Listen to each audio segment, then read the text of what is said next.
নামাজ পড়তে চেয়ে বিয়ের রাতে মারা গেল যে নারী। এক মুসলিম তরুণীর সত্য কাহিনী। ঘটনাটি ঘটেছে সৌদি আরবের রাজধানীর আলবাহায়। আজ তার বিয়ে। মহা ধুমধামে চলছে সব আয়োজন আর চারিদিকে উৎসব। এদিকে মাগরিব নামাজের পর তাকে মেকআপ দেওয়া হলো, সুন্দর সাদা বিয়ের পোশাক পরানো হলো। এই করতে করতে এশার আজান হলো। তখন তার মনে পড়ল তার অজু নষ্ট হয়ে গেছে। সে তার মাকে বিষয়টা জানালো। মা, আমি অজু করে এশার নামাজ আদায় করতে চাই। তার মা এতে বিস্মিত হলো। তুমি কি পাগল হয়ে গেছো? দেখছো না সবাই তোমার অপেক্ষা করছে? তোমার মেকআপের কি হবে? পানিতে তো সব ধুয়ে যাবে। তখন তিনি বললেন, আমি তোমার মা, আমি তোমাকে নির্দেশ দিচ্ছি, তুমি এখন নামাজ পড়বে না। তুমি যদি এখন অজু করো তবে আমি কষ্ট পাবো। মেয়েটির জবাব দিল, নামাজ না পড়ে আমি এখান থেকে যাব না।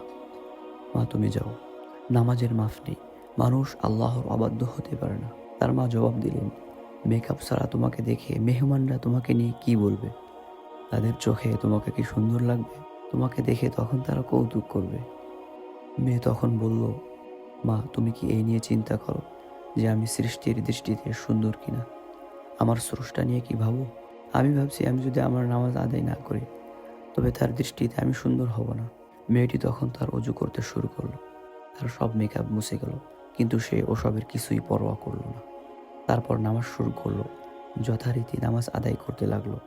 কিন্তু তখনও সে জানতো না এটাই তার শেষ নামাজ। হ্যাঁ, সে যখন সিজদায় গেল তার রূহ বের হয়ে গেল। নামাজ পড়তে দৃঢ় প্রতিজ্ঞা এক মুসলিম নারী তার প্রভুর কাছে চলে গেলেন তার সামনে সিজদায় থেকে।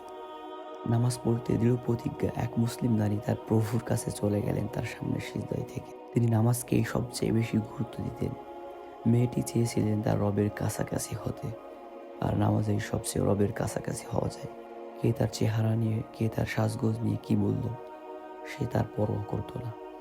তার ভাবনা জুড়ে ছিল আল্লাহ তার সম্পর্কে কি ভাবছেন। সব মুসলমানদের চিন্তা এমন হওয়া উচিত নয় কি?